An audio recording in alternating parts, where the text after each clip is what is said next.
Nadia, simula nung lumabas ka sa bahay ni Kaloy, wala ka nang sinabi sa akin. Wala ako nakita doon. Nadia, galit ka ba sa akin? Ba't mo ba kasi ako sinundan? Paano kung may makakita sa'yo doon? Wala akong pakialam doon. Alam mo naman natin kung gaano kasama yung Kaloy na yun eh. Gusto ko lang makasiguro na hindi ka niya sasaktan. Alam mo, Nadia, kung ako lang talaga masusunod, ayoko na pumupunta ka doon sa Kaloy na yun eh. Alam naman natin wala siyang ibang ginawa kundi manlamang ng kapwa. Nadia, kung pwede, ibahin mo na lang yung plano mo. Kasi baka sa huli pagsisihan mo yun eh. Mabuti ngayon, nakaligtas ka. Paano kung sa susunod saktan ka na niya? Buhay ko, desisyon ko. Walang nangyari sa akin kagabi. Diskarte ko yun. Kaya pwede ba, Noy? Wala na tayong pakialamanan.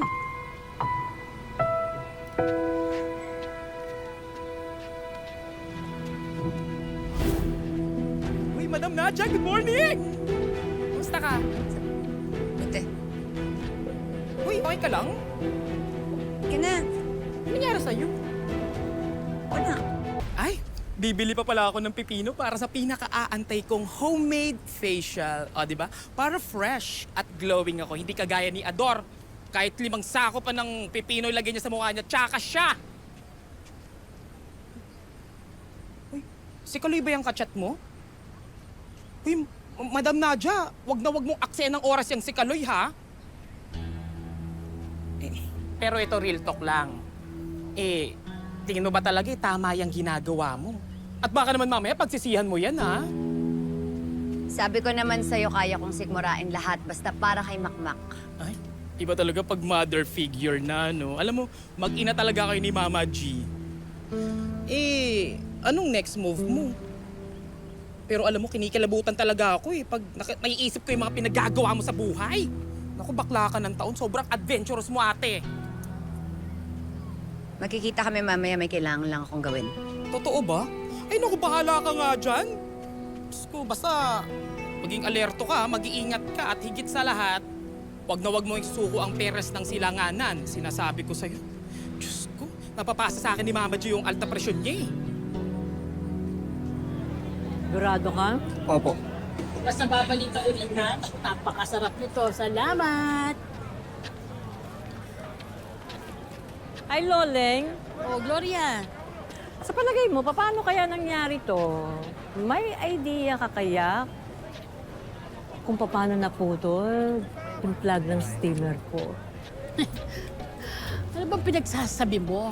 Ang aga-aga ko dito, hinanda ko yung mga paninda ko. Mali ko, wala naman akong nakita. Hindi ko alam. Hindi mo alam. Kasi ako, sigurado ako, yung steamer ko, maayos kong iniwanan kagabi. At alam ko rin, itong basar, kapag gabi, nagsasara. Sino kaya pumuto ng plug ng steamer ko? Abay, malay ko. Ako tinatanong hindi ko nga alam. Hindi mo alam. Sabi mo kanina, maaga kang dumating dito. Sigurado ka? Yan na ang final answer mo? Sabi kasi ni Robert, nakita ka niya dito sa stall ko. Di ba, Robert? Opo, Aling Gloria. Ay, nako. Oo nga pala. Kanina kasi meron akong hinahanap na karton ba? Maglalagyan ko sana ng kinita ko. Yung mga barya-barya, yun kaya ako na. Di ba? Robert talaga. Sigurado ka, wala kang ginalaw sa mga gamit ko? Alam mo, Gloria, sumusobra ka na. Nung una, sabi mo, gumagaya ako ng siomay mo. Oh, ngayon, nag-barbecue na ako. Ano pa bang gusto mo? Dami mo sinabi. Ang dami ko sinabi, ngayon pinagbibintangan mo ako na akong pumutol ng plug ng steamer mo. Ano ba? Masyado kang defensive. Oo nga, Aling Loling. Ikaw ang may kinalaman dito, no? Anong akong may kinalaman? Bising-bising nga ako sa mga customers ko. Tignan mo nga, oh. Dinudumog ako, pumipila. Oh, tapos akong pagbibintangan niyo dyan? Bakit ikaw, Jolly? Sisirain mo ba si Makmak para sa sarili mong kapakanan? Ha? Grabe. Dinamay mo pa talaga ang apo ko.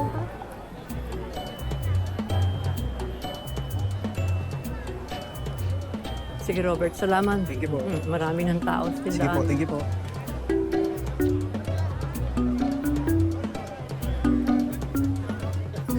Last night was wild, bro. Halata nga eh. Kitang-kita ko nga. Enjoy na enjoy niyo yung mga babae. But of course, that night was special because our little Mac was there. Diba? Tapos bro, yung nag-lap dance sa kanya, sobrang hot nun, bro. Iba ka talaga. Tol, tumigil nga kayo. Ano kayo talaga? Akala ko ba napagkasundoan natin na hindi natin pag-uusapan yun? Bro, chill. Tayo-tayo lang naman nandito eh. Mr. Virgin. Naalala ko talaga yung reaction na to eh. Nung pumatong sa kanya yung babae. Parang first time makakita ng babae. Uy, grabe to. Uy, kung masyado seryoso. Ano ka ba? Nag-enjoy naman tayo eh. Naghihintay ka sa parko eh. Mac, kampi ko din naman to. Uy, Mac! Ito yung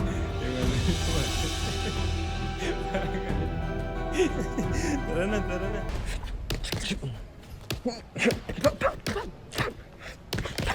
Oy, ang namya! Ma! Magbigayan kayo, oy! Walang kayo kaibigan, oy! Bigyan mo! Laksan mo, laksan mo. Ano, sparring lang ito, hindi ito yung laban ito. Hindi ko mo sparring lang, hindi naman bibigayan. Yan, tama yan. Sa inyo yung pinuhunan ko sa inyo. Hitin back! Hitin harder, Mac! Tayo po, yun! Go! Sutok! Diretso mo! Anong ginagawa ni nanay dyan? Nakita ko siyang lumabas ng kwarto ni Dad. I think they're together. Magkasama ba kayo ni Sir Kaloy? Anak, ayokong pag-usapan yan.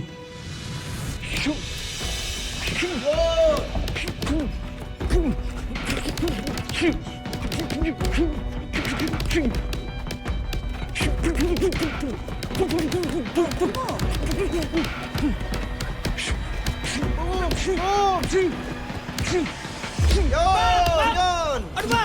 Tama! Tama! Nice one, Mac. Normal lang yun. Yan si Mondomi, kala mo naman, di boxer mo. Nice one, good job, Nak. Yun. Ano, ayos lang yan? Okay lang. Yan ang sparring. Good job, good job. Good job. Nice one, Mac. Okay lang.